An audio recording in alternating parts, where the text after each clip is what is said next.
त्यांना निकम साहेब नमस्कार. नमस्कार. आज मंचरमध्ये खासदारांचा जनता दरबार आयोजित करण्यात आलेला आहे. मोठ्या प्रमाणावर प्रतिसाद मिळतोय. 2 वाजेपर्यंत टायमिंग आहे, पण अजून मोठ्या प्रमाणावर गर्दी आहे. काय सांगाल? ते आता लोकांच्या अनेक अडीअडचणी ज्या का आहेत वेगवेगळ्या खात्याच्या किंवा व्यक्तिगत स्वरूपाच्या पण आहेत, तर त्या निमित्ताने एक खुला जनता दरबार ठेवल्यामुळं प्रत्येकाला येता येतं, मन मोकळेपणाने बोलता येतं.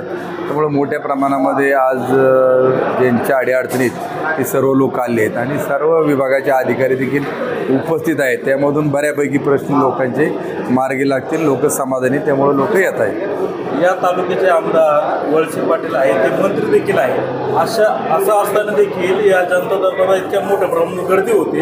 हे कशाच होते? नाही, आता आपण पाहिलं असेल की झालेल्या निवडणुकीमध्ये की राज्य सरकार असेल, केंद्र सरकार असेल, याच्यावरती लोकांचा मोठ्या प्रमाणामध्ये रोष होता आणि अशा परिस्थितीमध्ये डॉक्टर अमोल कोल्हे यांना चांगल्या प्रकारचं मताधिक्य या मतदारसंघातील लोकांनी केलेलं आहे. कारण अनेक जे काही प्रश्न असतील ते इतर लोकप्रतिनिधींकडे देखील यापूर्व कालखंडामध्ये त्यांनी मांडले असतील किंवा तिथपर्यंत जाता आलं नसेल. परंतु आता तुम्ही पाहिलं असेल का इथं डायरेक्ट थेट हॉलमध्ये सभागृहामध्ये खासदार साहेब समोर बसलेले आहेत. इथं कुठल्याही प्रकारचं गेट नाही, काय नाही, जो येतो तो थेट जाऊन त्या ठिकाणी भेटतो. मनमोकळेपणाने लोकांना बोलता देखील येतं त्या ठिकाणी.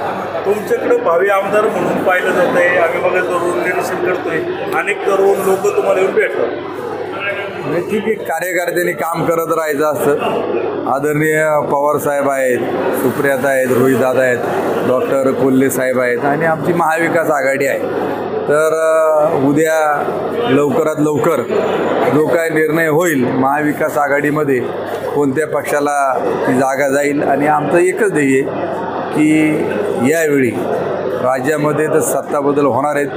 आपण पाहिलं की देशामध्ये झालेल्या निवडणुकीमध्ये देखील महाराष्ट्राचा कल हा पूर्णपणे महाविकास आघाडीच्या बाजूने. त्यामुळं यावेळी महाविकास आघाडीचा जो कोणी उमेदवार असेल त्याच्याकरता आम्ही पूर्ण ताकदीनं काम करणार आहोत. वळसे पाटलांकडं अनेक वर्ष इथली सत्ता होती. तुम्हाला असं वाटतं का वळसे पाटलांना टाळून नवीन उमेदवाराला लोक संधी? प्रश्न असा आहे की आदरणीय पवार साहेब यांनी त्याचवेळी 90 साली सांगितलं होतं की काँग्रेस पक्षाच्या विचाराचा लोकप्रतिनिधी निवडून द्या, राज्याच्या मंत्रिमंडळाची पूर्ण ताकद मी त्याच्यामागे उभी करतो आणि ह्या आंबेगावचा कायापालट करतो. त्यावेळी जुन्नरची गाव होती, आता शिरूरची गाव आहेत. शिरूर तालुका की ज्या तालुक्यामधून पूर्वीचा बारामती लोकसभा मतदारसंघ होता आणि या शिरूरच्या जनतेनं पवार साहेबांना देशाच्या राजकारणामध्ये पाठवण्यामध्ये त्यांचं खूप मोलाचं योगदान आहे.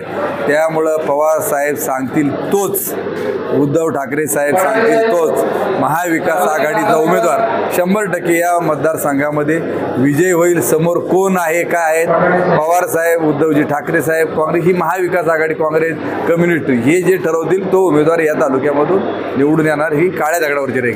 परिवर्तन अटळ आहे. निवडणूक जवळ असताना मुख्यमंत्री लाडकी बहीण योजना राबवली जाते.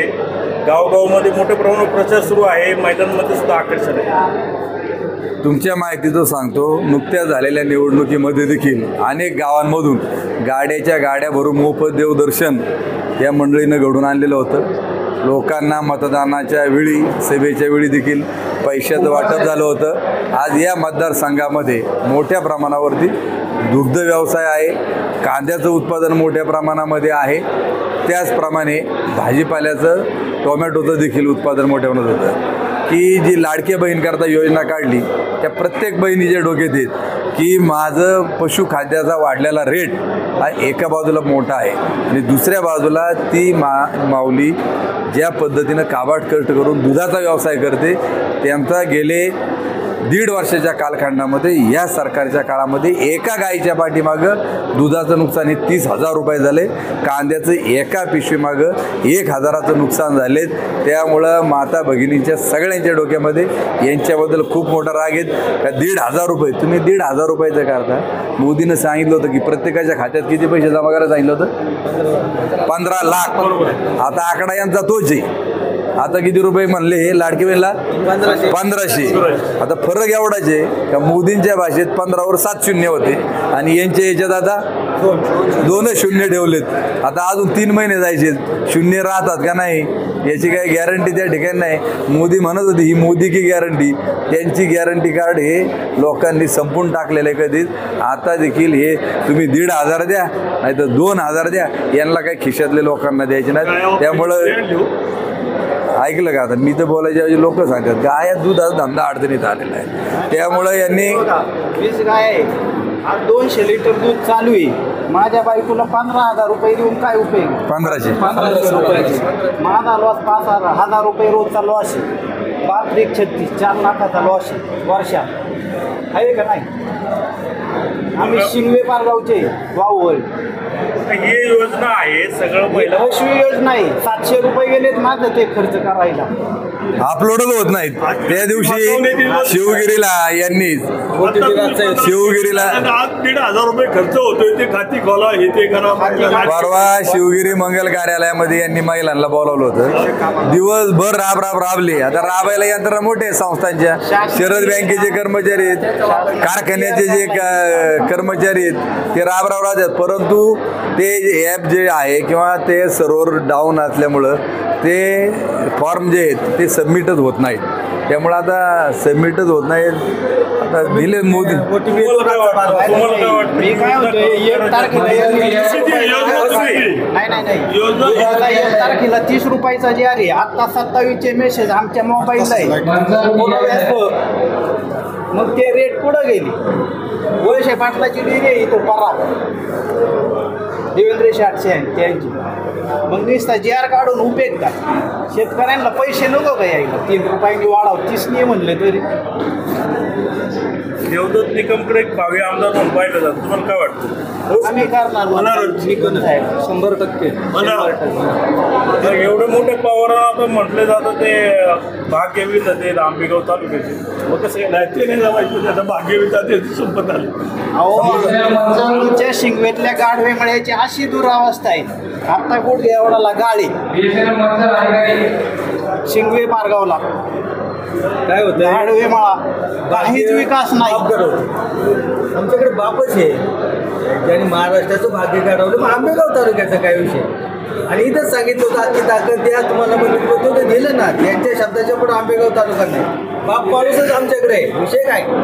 महाराष्ट्र शासनाला 1 वर्षापूर्वी हे पुणे जिल्ह्यातले पहिले नीती असतील की ह्या भागात बिबट्याचे इतके हल्ले होत्या की दिवसा 8 तास लाईट पाहिजे. कुठंतरी आता ती दखल घेतली जाते. पण आता समजा पावसाळा सीझन आहे, जी 8 तास लाईट ही कंटिन्यू राहावं म्हणून ह्या व्यक्तींनी किंवा शेतकऱ्याचा नेता समजलं जातं.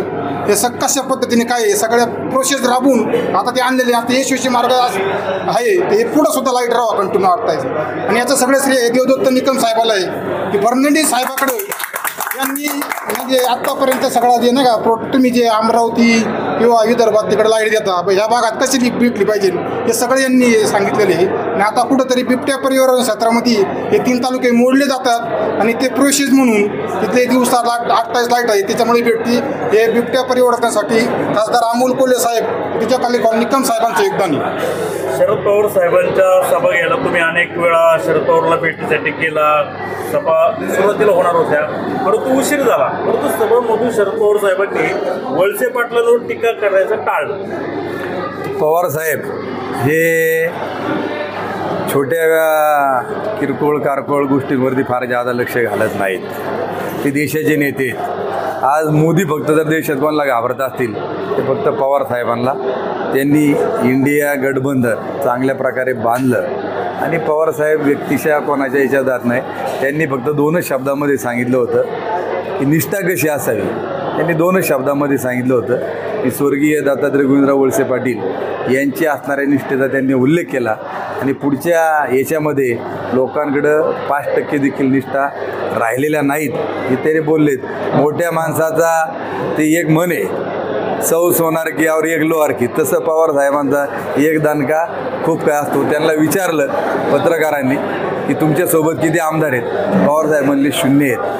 कारण त्यांना माहिती शून्याचा 100 करण्याची ताकद फक्त कोणात असेल तर या देशामध्ये शरदचंद्रजी पवार साहेबांमध्ये आहेत की 10 पैकी 8 खासदार त्यांनी शरदचंद्रजी पवार राष्ट्रवादी काँग्रेसचे निवडून आणून दाखवले.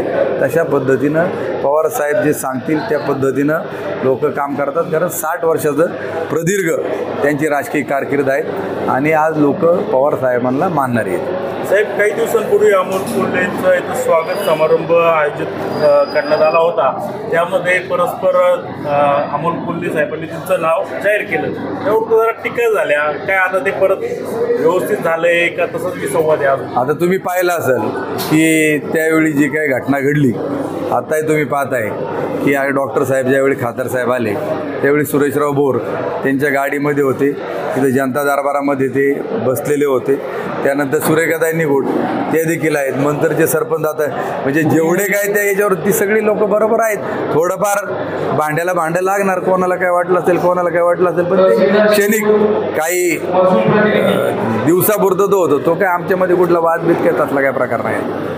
काही निवडणूक चालू असताना तुमच्या गावामध्ये एक तुमच्या नातेवाईकांसोबत एक घटना घडली होती. आदिवासी व्यक्तीला मारहाण करण्यात आली होती. त्यानंतर खूप राजकारण झालं तुमच्या विरोधात. मंचर पोलीस ठाण्यामध्ये राष्ट्रवादीच्या लोकांनी मोर्चा, वळसे पाटीलच्या कार्यकर्त्यांनी मोर्चा पण नेला होता. पण तुम्ही त्यावर थेट उत्तर देण्याचं टाळलं होतं. नाही, कारण काय का माझा ज्या घटनेशी संबंध नाही त्याच्याबाबत मी त्याच्यामध्ये बोलण्याचं काही कारण नाही. दुसऱ्या बाजूला असं की हे षडयंत्र मोठ्या प्रमाणामध्ये रचलं गेलेलं आहे त्या मॅटरमध्ये, की जी लोक इथं मंचरला जी सभा झाली त्यावेळी काही लोकांचे बोलवते धनी कोण होते हे तुम्ही पाहिलं असेल, की जी लोक तडजोडी करण्याकरता आमच्याकडे तिकडे आली होती.